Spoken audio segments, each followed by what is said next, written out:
Карл Маркстың кім екенін білетін шығарсыз. Капитализм және коммунизм туралы теориялармен танымал ғалымның есімі Америка саясатында кейде жағымсыз контекстте айтылады. Десе де, біз бүгін оның әлеуметтануға ықпалына тоқталамыз.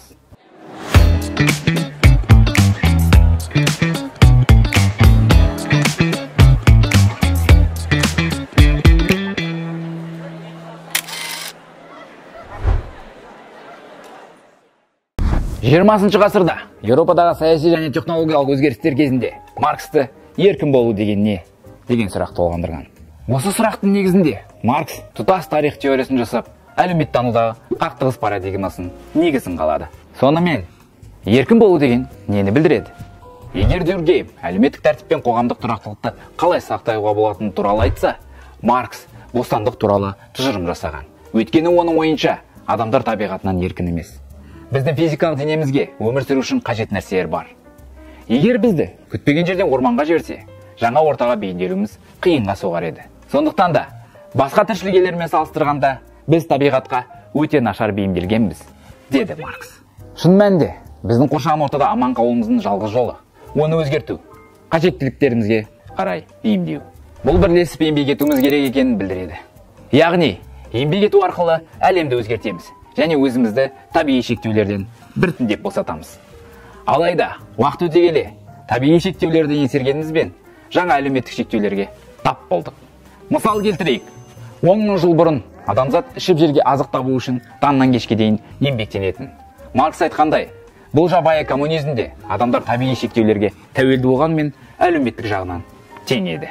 Ал орта ғасырдағы феодализм кезінде адамдар қоршаған ортаға бейімделгенмен теңсіздік қалыптасты.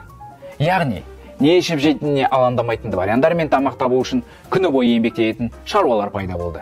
Шындығында, шаруалар көп уақытын дворяндарға ас тауып беру үшін жұмсаған. Негізінде, бұл кезеңде адамдар өздерінен қажетті мөлшерден артық өнім өндіре бастаған. Сәйкесінше, қалыпты қоғам қалыптасу үшін кейбіреулерге жұмыс істеудің қажеті болмай қалды. Сөйтіп, бірлескен жұмыстың арқасында табиғи шектеулерімізді жеңуге мүмкіндік болды. Дегенмен, еңбекті ұйымдастыру тәсілі жаппай теңсіздікке әкелді. Маркс үшін еркіндіктің негізі еңбек. Ол еңбек кімге пайдалы, қалай ұйымдастырылады, уақыт өте келе қалай өзгереді деген сұрақтарға жауап іздеді. Еңбекке берілген осындай мән Маркс пен оның серіктесі Фридрих Энгельстің тарихи материализм деп аталатын көзқарасын тудырды. Маркс материалдық игіліктерді өндіруді және оны тұтынуды бірінші орынға қояды. Оның ойынша, адамдар ғылыми пікірталас жүргізбес бұрын, құлшылық етпес бұрын, өлең жазып, гимн айтпас бұрын өздерінің тамақ, киім, баспана қажеттіліктерін өтеу керек. Бұл әрине Карл Марксты саясат немесе дін мәселесі қызықтырмады деген сөз емес. Жай ғана ғалымның аталған мәселелерді материалдық ресурстармен салыстырғанда кейінгі орынға қойғандығын көрсетеді.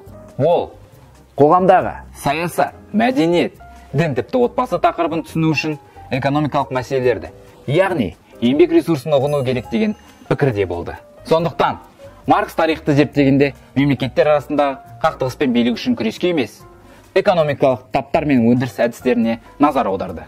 Феодализм кезінде қожайын немесе шаруа болу заңды болды.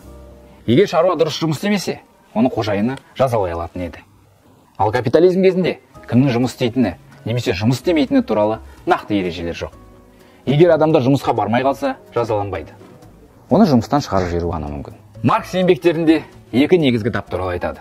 Жұмысшылар және капиталистер. Жұмысшылар өндіріс құралдарын қолданып пайдаға асырса, капиталистер өндіріліп шыққан нәрселерге, фабрикаларға иелік етті. Жұмысшылардың иелік ететін, сата алатын жалғыз нәрсесі өзінің еңбегі болды. Ал оларға жеткілікті деңгейде жалақы төленді деп ойлайсыз ба? Маркс шаруалардың еткен еңбегіне сай жағдай жасалған жоқ деп есептеді. Сондықтан ол 19 ғасырға тән кедейлік пен теңсіздікке қарсы шықты. Замандастарының көбінен айырмашылығы Маркс кедейлікті табиғи құбылыс деп есептемеді. Оның орнына ол кедейлік пен теңсіздікті жекеменшікке бағытталған, бай адамдардың мүдделерін қорғайтын жүйенің қоғамға келтірген зияны ретінде қарастырды. Ол капиталистерді әрқашан жалақыны төмендетіп, еңбек өнімділігін арттыру арқылы барынша көп пайда табуға ұмтылатын адамдар ретінде сипаттады. Қоғамдағы осындай еңбек қатынасына байланысты өзгерістер капитализмнің ең үлкен проблемаларының бірі. Дағдарыстың туындауына әкелді. Тарихта бірінші рет капитализм артық байлық дағдарысын бастан кешірді. Өндіріс күштерінің дамығаны соншалық, адамдар шамадан тыс көп өнім шығара бастады. Ал қоғамның кедей болған сонша, сол өнімдерді сатып алатын адамдар табылмады. Капиталистер пайдаға кенелу үшін шаруалардың жалақысын төмендетіп, бір-бірімен бәсекелесіп, экономикадағы тұрақтылықты бұзды. Осылайша, барлығы жеткілікті болғанына қарамастан, экономика құлдырап, дағдарыс пайда болды. Маркс мұны тұйық жол деп есептеді. Тұйық жолдан шығудың бірден-бір әдісі таптық қақтығыс. Тарих таптардың күресі деді ол. Әлеуметтанушы мұраға таласудың әулеттегі жанжалға әсер ететін сияқты. Бәсеке де қоғамның экономикалық топтар арасында конфликт тудырады деп санады. Сол замандағы ғалымдардың басым көпшілігі қоғам бір қалыпты әрекет етеді, ал әлеуметтік өзгеріс бола қойған жағдайда баяу және бейбіт түрде дамиды деп пайымдады. Маркс керісінше әлеуметтік өзгерістерді экономикалық мүддесі қарсы топтардың арасындағы конфликт нәтижесі деп санады. Маркстың мұрасы 21 ғасырда да өзекті. Оның тұжырымдарына шолу жасап, 4 негізгі бастаманы айтуға болады. Біріншіден, Маркс еңбек адамдардың уақыты өздеріне ғана тиесілі болғанын қалады. Профессор Майк Савич, Маркс қалай өмір сүргіміз келетін, өзіміз шешетін еркіндіктің болғанын қалады. Бұл қазіргі заманда барлық адам ұмтылатын идеал өмірді сипаттайды деп жазды.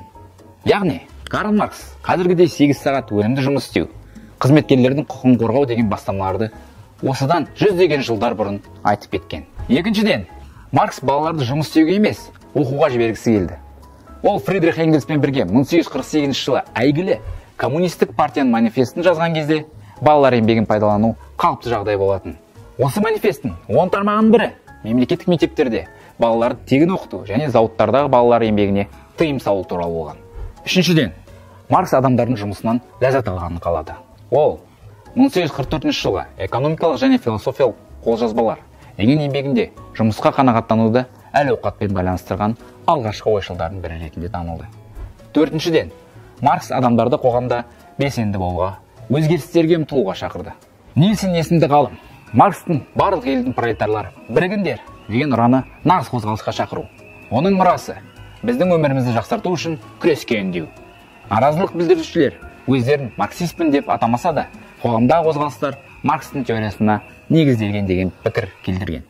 Сонымен марксизмді тұтас алғанда философиялық, экономикалық және саяси тұжырымдамалар мен идеологиялық доктриналар өзара байланысқан күрделі кешендеуге болады. Біз бүгін Карл Маркстың тұжырымдары, қақтығыс теориясы мен тарихи материализм туралы айттық.